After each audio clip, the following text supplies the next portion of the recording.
Good evening, everyone. I'm going to go ahead and get the study session started for August 6, 2024. I'll call this meeting to order. We have 3 items on our agenda, but I believe one is being continued, so we will start with the presentation and discussion on government property lease excise tax, better known as GPLET. Not giblets. We've been talking about those too, but no, GPLET. Dan Henderson coming to the podium. Good evening, Dan.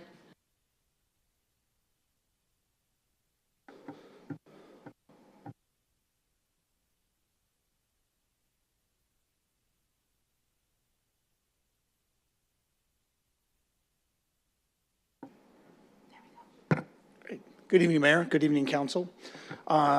Delighted to chat with you about government property lease excise tax. I don't know if delighted's the right word, Dan, but we appreciate you being here to discuss GPLETs with us. Mayor, this is one of the few tools in the Economic Development Toolbox, so always excited to talk about those programs, for sure.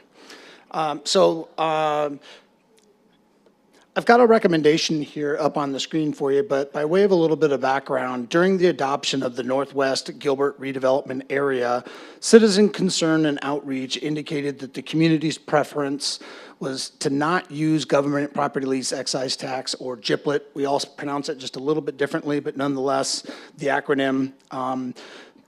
These tools on any town-owned parcels of specific concern was the provision to which the excise tax rate can be abated for the first 8 years after a certificate of occupancy on the building if the property is located within a central business district and a redevelopment area.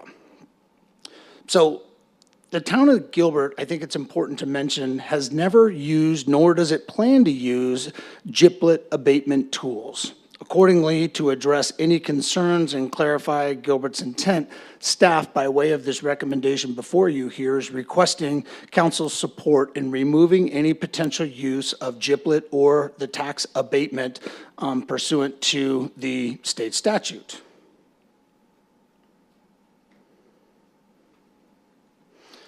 However, given the requirement for a designation of a central business district,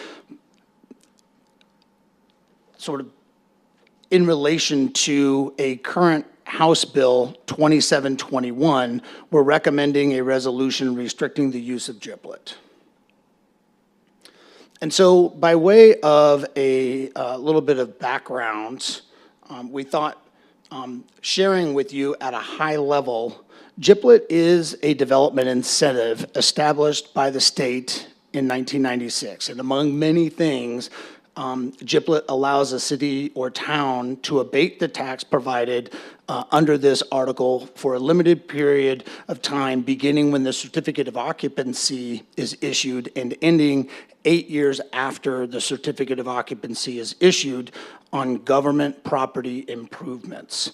And so in essence, a developer could sell a piece of property to a local municipality in order to abate property tax burden for 8 years within a redevelopment area and a central business district. So we thought giving you an example might help understand sort of the transactional nature of this. And so by way of the example, in June of 2022, the Tempe City Council considered a GPLET tax abatement for the Hines proposed 14-story, 200,000 square foot building located at 250 Rio. This office development is located near Rio Salado and the Ash Avenue alignment. In this transaction, the company, in this case Hines, would sell the site to the city, and the project would receive, with council approval and adoption, an 8-year abatement on the property taxes. Under that proposed agreement, Hines would make payments to area educational foundations to offset the property tax revenues, sort of a in lieu sort of payment, and other payments in this example would be made to the Tempe Coalition for Affordable Housing, and Hines would contribute $150,000 for a planned Veterans Memorial. The developer would also fund improvements on the Ash Avenue roadbed and $1.9 million in public infrastructure on Rio Salado Parkway. And so that's an example of how a neighboring community might use GIPLET or this abatement sort of provision within the government property lease excise tax program. Furthermore, there are arguments in opposition and arguments for the use of GIPLET. And so arguments in opposition of GIPLET certainly suggest that it's the private market or private sort of the real market's job to pick winners and losers, not necessarily the local government, and that tax abatement negatively impacts schools. We saw in the transaction how there can be a payment in lieu to sort of make things right. However, arguments in support of GIPLET suggest that it turns blighted projects into community assets and partners with developers to distribute risk during the most volatile time, that sort of first couple of years, in this case, the first 7 or so years of the development. But let me be clear, this is not the way with which Gilbert would want to use or even move forward with GIPLET. And so under ARS 42, government property lease excise tax abatement allows for that tax rate on government properties to be abated for the first 8 years after a C of O on the building is issued. This is not a tool that Gilbert has used, plans to use, or necessarily wants to use. And so we just wanted to come before you as we were adopting a new redevelopment area earlier, well, I guess at the end of the fiscal 24 in June, we established a new redevelopment area, making 2 essential redevelopment areas in Gilbert. Certainly one is the Heritage District. This has been one of the areas, the first redevelopment area in Gilbert, which was designated in 1989, and then as we move forward to what you adopted in late June, we essentially adopted another area for redevelopment. This is where things get kind of a little odd, in that there was new legislation proposed, House Bill 2721, which was approved by the state legislature in May and requires that municipalities with a population of 75,000 people or more adopt regulations related to middle housing, such as duplexes, triplexes, fourplexes, and townhomes. You'll hear a little bit more about that when Kyle comes up to present or Ashley comes up to present in establishing a central business district. However, as a first step to the implementation of this new statute, the town is seeking to adopt a central business district to identify the area in which middle housing will be authorized by right on property zoned for single family. This item will also be on the council agenda this evening, and the Heritage District is being proposed as the central business district under this new legislation. So next, we wanted to give you sort of a slide that articulates this point, what the House Bill 2721 under ARS 9-462, it allows for middle housing. It defines it is defined very differently from the statute in Article 42, 6209. But in this House Bill 2721, it cannot be used for tax abatement of any kind, including what we're talking about here, government property lease excise tax. And so we tried to use this image and this graphic to show what 2721 does under a different statute. Whereas in Title 42, there is a statutory mechanism for allowing the tax abatement for government property improvements. So in moving forward, I want to get back to my recommendation that staff has before you. We are recommending the adoption of a resolution that restricts the use of government property lease excise tax abatement on government-owned properties. And that's what brings me here before you this evening. I hope that through this presentation, we've given you a little bit of an introduction as to how the terms are similar in central business district, but the way with which they're used are very different. And so as to be as transparent as possible with not only you, the citizenry, the development community, et cetera, we want to adopt a resolution that restricts the use of GIPLET and, more importantly, the tax abatement provision. And so with that, Mayor and Council, I'm open to any questions that you might have at this time. Thanks, Dan. You It bet. does get a little confusing when the state legislature is really using it in a couple of different ways, especially for our residents. We get used to the confusion, unfortunately, but yeah, it's harder for our residents. Does anyone have any questions or comments for Dan on this topic? Yes, Councilmember Tilke? Thank you, Mayor. What item is this again? What, on the agenda, do you know? Sorry, I'm trying to find it real quick. I do not know what item this is on the council Ken? agenda. Thank you. Thank you very much. I wanted to pull it up because I was under the impression that the resolution, I just want to make sure I have my words right.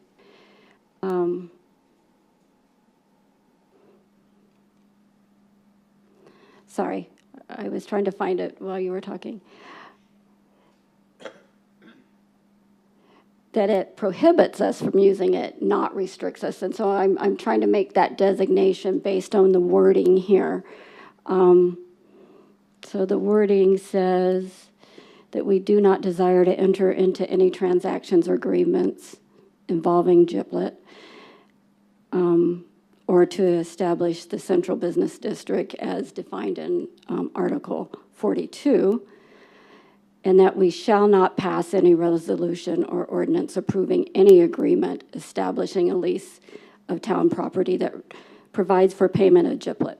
So I think that's just a little different than the word you're using, restricting. I think we are passing a resolution that says we will not enter into any agreement. I just want to confirm that that's what we're doing. Mayor, Councilmember Tilke, that's correct. We are attempting to enter into a resolution that restricts our ability to use that for the purpose of tax abatement. Okay. I just know this is a big issue for some members in the public, and I just want to clarify that if we pass this resolution, the only way we could enter into an agreement using a GIPLET, we would first have to change this resolution. So it's not like we can pass a resolution and then change our mind later. Mayor, Councilmember Tilke, that's certainly my understanding, but I'll defer to Chris Payne for his sort of legal perspective on the matter. Mayor, council member, that's correct. This ordinance later tonight on the agenda, if passed, it says the council shall not pass any resolution or ordinance approving any agreement with this GIPLET. And so in order to do so, if a future council wanted to do so, they'd first have to rescind this resolution, and then they could go forward and the council could proceed if they so choose. Okay, and in doing so, that would be a public discussion as well. Absolutely. That'd be a public discussion on a public agenda to do so. Okay, great. Thank you very much. Any other comments, questions for Dan? Seeing none, thank you. And Councilmember Tilke, that was my first question for our town attorney, because technically we can't lock future councils into something like this, so we can pass this resolution at this time that the members of this council are saying we don't have any plans to use a GIPLET in the future, but they would have to reverse this resolution before they could move forward with anything else. So, and again, that would have to be a public discussion just like we're having this evening. So thank you, Dan. Appreciate it. Next on our agenda is the presentation and discussion on legislation related to the Central Business District.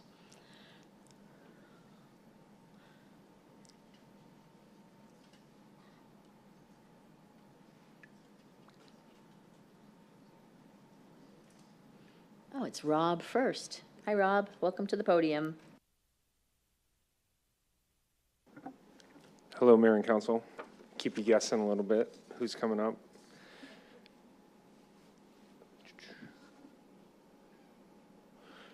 So my role here with this presentation is going to be a brief one and just kind of tie this into the larger legislative context, but Dan already did a pretty good job of, or did a great job, I should say, of explaining some of the central business district component of House Bill 2721. So it's a little unique in the action that you're, or I'm sorry, the discussion that you're having tonight and possible action later, because it's really related to this one specific provision within House Bill 2721, which is the designation of a central business district that falls under basically a separate section of the bill that's under the general effective date of September 14th. But the totality of House Bill 2721 actually takes effect January 2026, and we're required to pass an ordinance prior to then to establish the parameters around that legislation.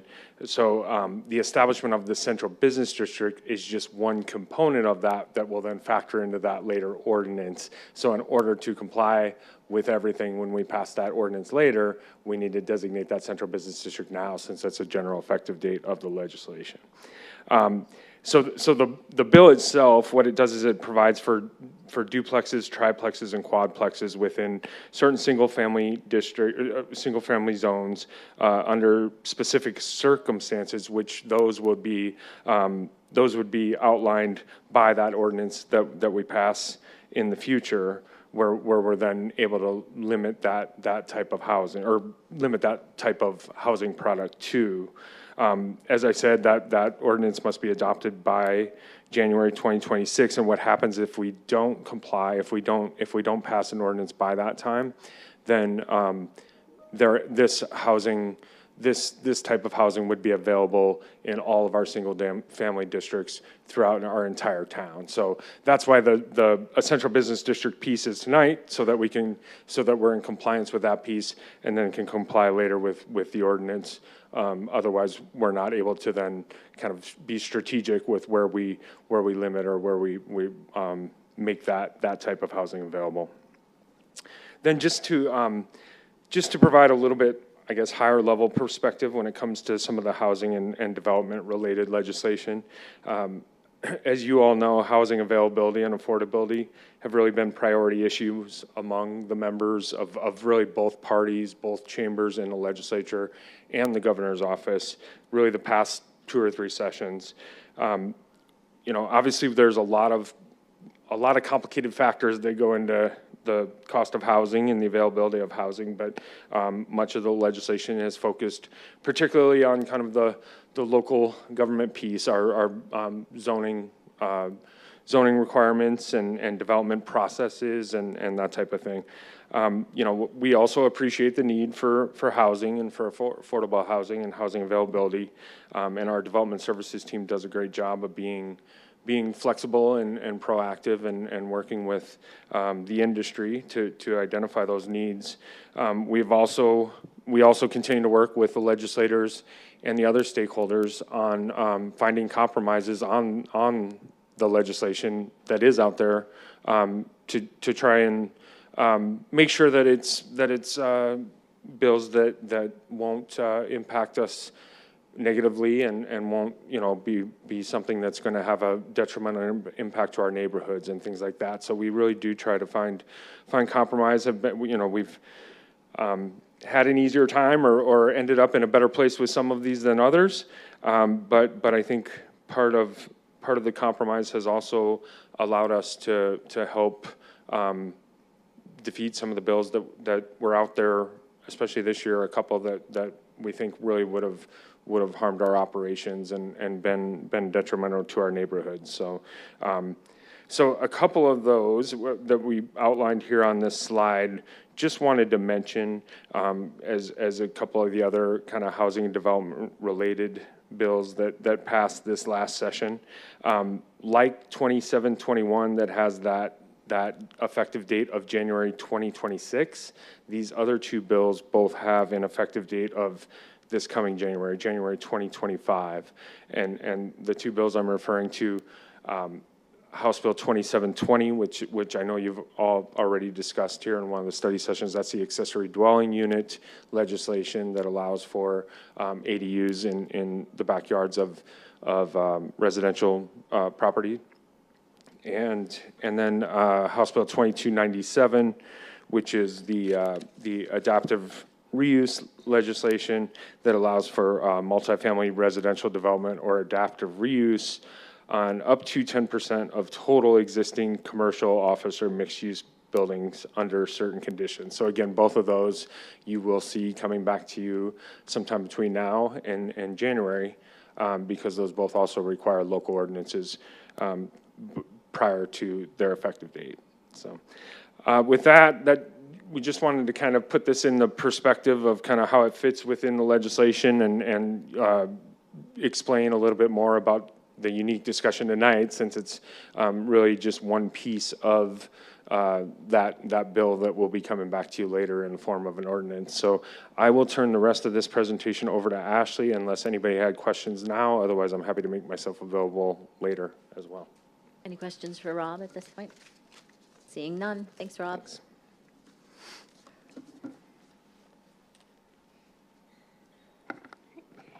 Thank you, Mayor and Council. So I'm going to dive just a little bit deeper into the legislation, having that background.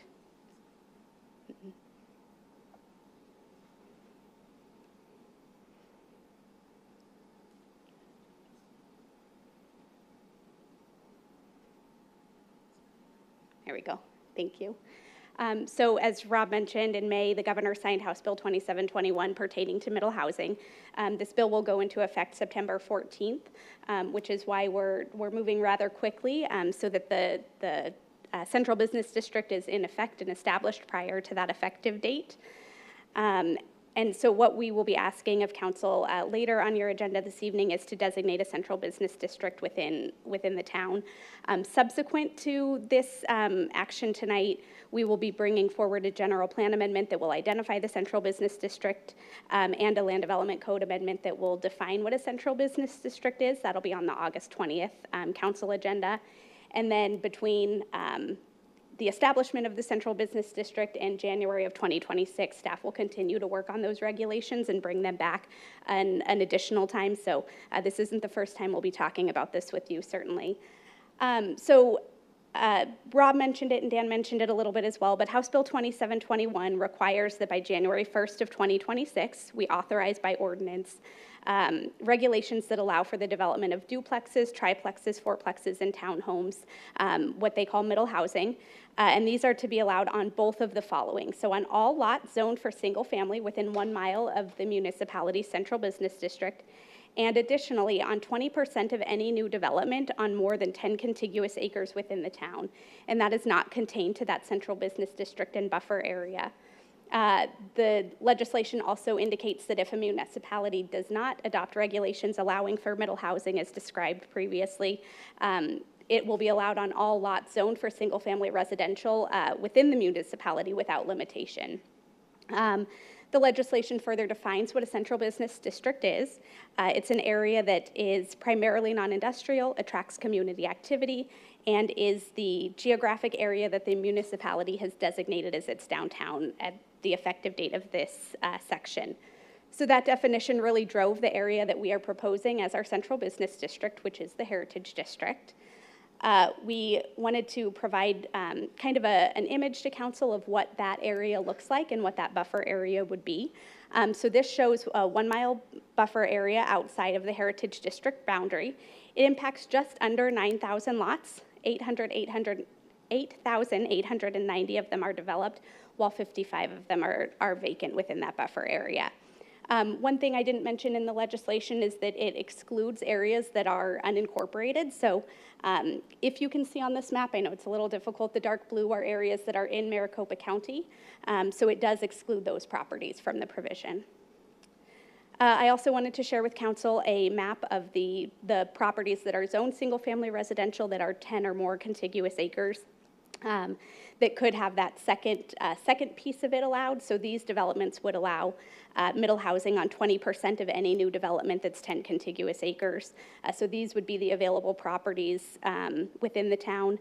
You'll notice that a lot of them are small strips. Those are actually open space areas within developed areas, communities already. So really, there's just a few of those. We've got a couple of properties off of Val Vista.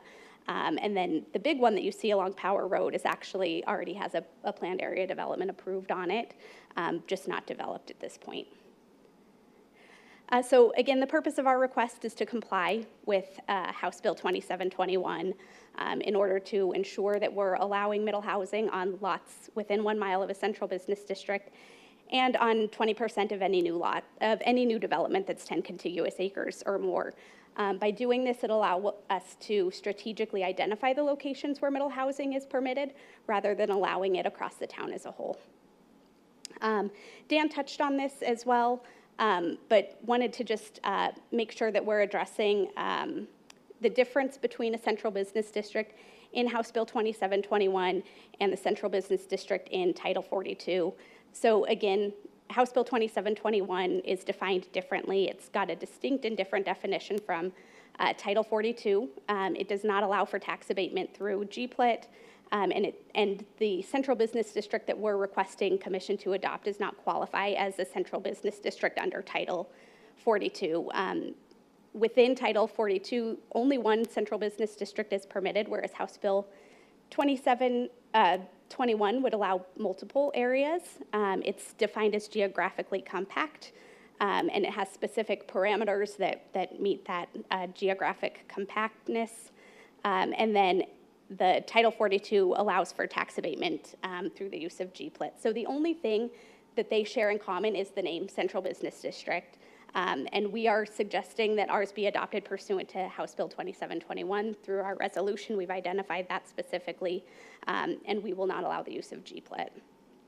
So what we've done and kind of what we have left to do, the Chamber Public Policy Committee received a presentation on this a couple of weeks ago. They submitted a letter of support this morning for the Heritage District being identified as our central business district. And then this evening, we will ask Commission to consider adoption of the Central Business District. Tomorrow night, Planning Commission will hear our general plan update to incorporate the Central Business District into the general plan, as well as the Land Development Code text amendment to define Central Business District. Again, it'll become effective on September 14th, and then from that point, we will continue to work on regulations related to allowing middle housing and bring those forward to Council over the next year or so. I mentioned the general plan text amendment, so just to cover that briefly, the general plan has a growth areas framework section that talks about different growth areas in the town. One of those growth areas is the Heritage District, and so we would just propose a very simple addition to this section of the general plan that says the Heritage District has been designated as a central business district pursuant to Title IX. And then for our Land Development Code text amendment, we would define central business district by referring back to the Arizona Revised Statute for that definition. So that concludes my presentation. Happy to answer any questions that you might have. Thanks, Ashley. Any questions for Ashley at this time? Councilmember Tilkey? Thank you, Mayor. Ashley, I'm trying to figure out the best way to ask this. When we say allowed, I think the definition that we're getting from the legislation is that it's by right without public input and, in some cases, design guidelines. Is that correct, or am I misunderstanding? Mayor Peterson and Councilmember Tilkey, so really it's adding it as an allowed use. Any applications that move forward would still have to comply with building heights that we are to establish over the next year, setback requirements and things like that. So if they can make the development work on their property, meeting our development regulations, then it would be an allowed use. Does that help?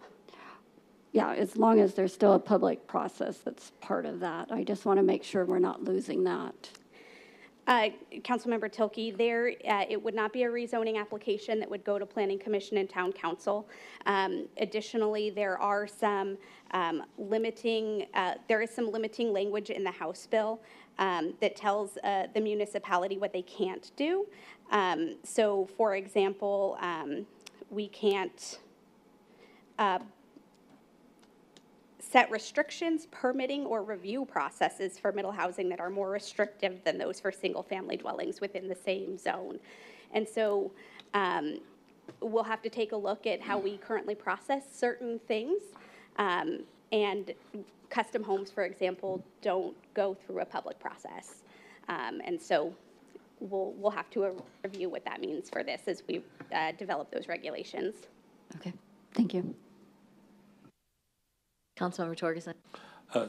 And just to clarify, I believe I have an understanding that since it is allowed use, and one of those, I believe one of those definitions was townhomes, basically 20% of anything, if they're 10 acres or more, can effectively be multifamily, correct? Mayor and Councilmember Torgerson, that's correct. Okay, so that is not something that we will have a say in as far as that goes, other than the design standards.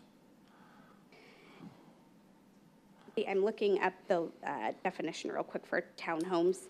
Yeah, so it's 2 or more attached units in which each dwelling unit shares at least one common wall with an adjacent unit that are accessed by separate outdoor entrances. So there is no limit on number to those. Gee, thank you, legislature. Councilmember Kaprowski? Oh, we've changed names. I'm her You're today. sorry. She's me. I mean, she's Bobby. Councilmember Bongiovanni? Thank you. Quick question. Let's say I owned 10 properties in the Heritage District, which I don't. Can I knock down my old homes and put up a bunch of these quadplexes and a couple ADUs to throw in? Mayor Peterson, council member, you could. Okay, Yeah, this would allow for redevelopment of those lots. thank you. The whole point of this legislation from our wonderful legislature, what did you call them, Councilmember Torgerson? Our wonderful legislature? Okay. The whole purpose of this legislation was to make sure that more housing was being built. Even though there's like 185,000 permits sitting out there to still be built, they feel that it's not being built fast enough and that cities and towns are the problem.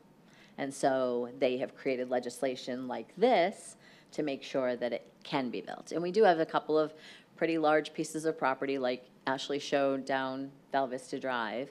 Ashley, something that I thought of that I didn't think of the other day when I was talking to you was, what if a project comes in between now and when the town of Gilbert sets our regulations, since that date is not till January 1st of 2026, what happens then? Mayor, my understanding is that it's not until the regulations are adopted and effective that a landowner could utilize this tool. Okay, so even though the bill goes into effect on September 14th, the rules really don't go into effect in our municipality until we create our own guidelines. That's my understanding, And we yes. have a cutoff of January 1st, 2026. Every city and town has a cutoff of. Correct. Okay, thank you. Appreciate it. Any other comments, questions? Thank you, Ashley. Number 3 was requested to be continued. Ava sent us an email earlier today, so I'll move on to item number 4. We get to talk about fowl. When you become a council member or mayor, you never know what the topics are going to be. I've talked about peacocks and roosters and chickens and coops and medical marijuana. Hi, how are you? Good evening, Mayor, council members. Veronica Gonzalez, Principal Planner, and I'm here to discuss a proposed LDC text amendment pertaining to backyard fowl. So first, a little bit of background. As we know, the legislature had a very active session this year. There were a number of bills that impacted local municipalities. House Bill 2325 was one of those. It was signed by the governor on May 21st, 2024. On July 10th, the Planning Commission conducted a citizen review and initiation of the proposed text amendment.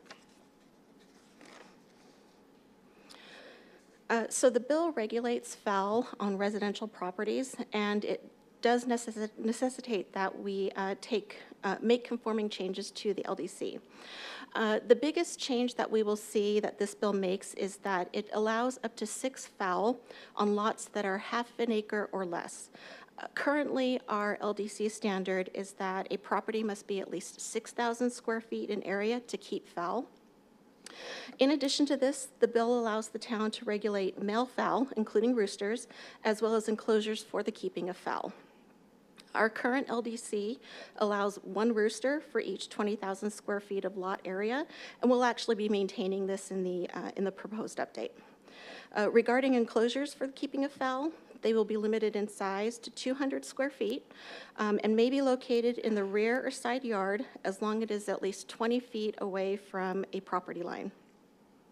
Enclosures will have a maximum height of 8 feet unless they are on a property that is less than an acre, where the maximum height will be limited to the fence line.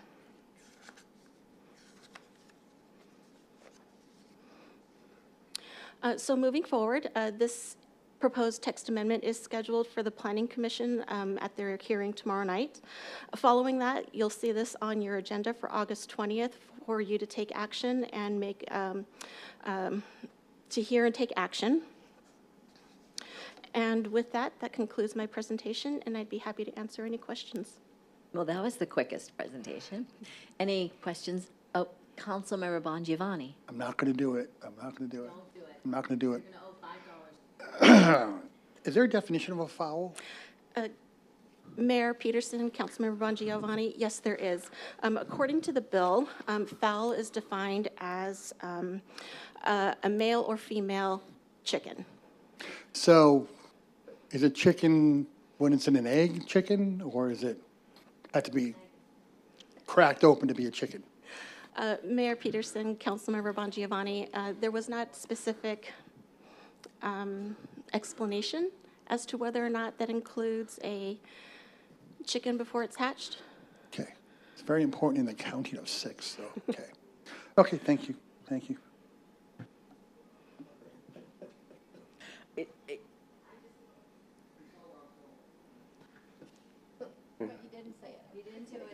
I'm proud of you for that one. You didn't do it. Vice Mayor? Where's your video? I refrained for this presentation, but I'd be more than happy to include it on August 20th. You have a video I did. about chickens? Of chickens. Fowls? Fowl. Patrick's even laughing. Councilmember Torgerson? I don't know if the chicken or the egg comes first, but I do want to understand the rodents comment in there. Mayor Peterson, Councilmember Torgerson, the way our current code is laid out, the rodents and fowl were lumped together in terms of regulation, in terms of numbers and whatnot.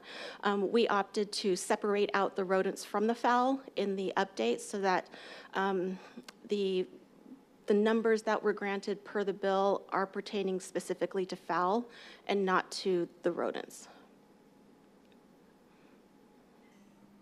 Councilmember Tilke? Thank you. Could you go back to the page that had all that? I have to admit that I couldn't read the fowl when I got stuck on rodents. So, because I noticed some changes here, is that going to be coming to us later? Is that why it's redlined, or? Mayor Peterson, Councilmember Tilke, that's correct. What we're looking at here are the strike-through and the additions that will be in the ordinance that will come before you on August 20th. Okay, and can you give me a definition of rodent? This creeps me out. Mayor, Councilmember Tilke, I apologize, I don't have a definition for rodents. Okay. I'm sure we do. I don't know, but anyway, maybe when it comes back, you can give me a definition. Absolutely.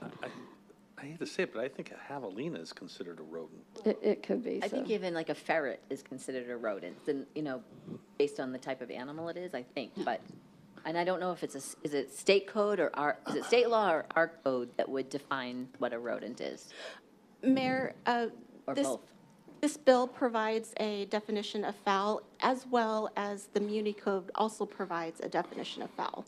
So both both provide a definition. Okay. Thanks. Thanks. I appreciate a definition in the future. Thanks. What if they fight and the chicken crosses the rodent? Sorry. You couldn't help yourself. You could not help yourself. Each $5 into the jar. We joke, we kid, we said we had to start a jar for Councilmember Bongiovanni and his bad jokes, and he had to put money into it every single time. The one thing that caught me was something that you said about the distance from the fence line, and there's a lot of words here, and so when they're all in capital letters for some reason, it's harder to read, like it just all runs together. The distance from the fence line for the coop property line. Enclosures for keeping of fowl may be located in the side or rear yard of the property, but shall be a minimum of 20 feet from any property line. I don't know that I have 20 feet in my backyard to keep space from property line. So I'm thinking of a lot of the residents in the town of Gilbert. And how do we maintain that or enforce that? So that will, Mayor, that will have an impact on smaller lots. It may be limiting for those smaller lots if they are looking to have an enclosure on their property for the fowl to live in. Okay. And that's part of the law that came down from the state legislature, so that's the part that was signed by the governor in May. Mayor, that's correct. This came out of House Bill 2325. And I laugh because you can have an ADU 5 feet from somebody's property line, but you have to keep your chickens 20 feet away. Just saying, our amazing legislature. Thank you, Veronica. Any other questions, comments? Oh, Ava. Oh, Ava might have a. Okay. So we have a definition of rodent for you. A rodent is any animal that is a member of the order of Rodentia, including rabbit and hare. This is the definition per the Town of Gilbert Muni Code.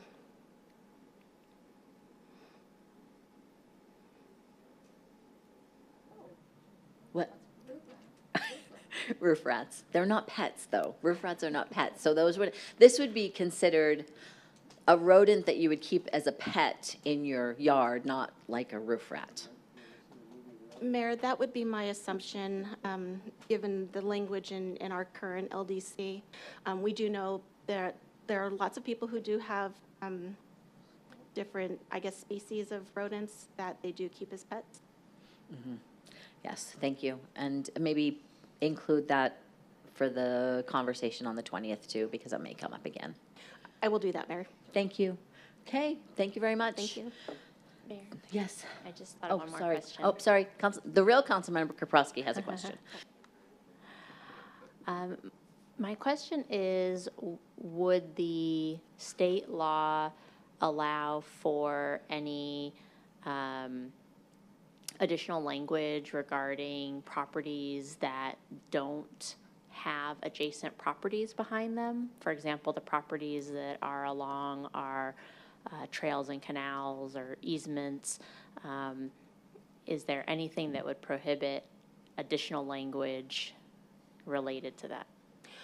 Mayor, Councilmember Kaprowski, it doesn't appear so in the bill, looking at the language when speaking about distances for the enclosures from property lines, but we can certainly look into that more leading up to the August 20th hearing.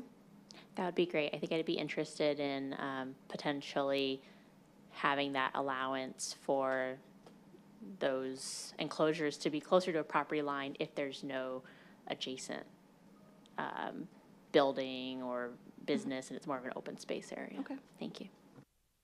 So somebody that backs up to an SRP trail or something like that. Yeah. Thank you. Anything else anybody can think of? Thank you so much. We'll see you back on the 20th with this one. Thank you. We are done with our items on our study session this evening, so I will go ahead and adjourn the study session. You have a little extra time tonight. Thanks, everybody.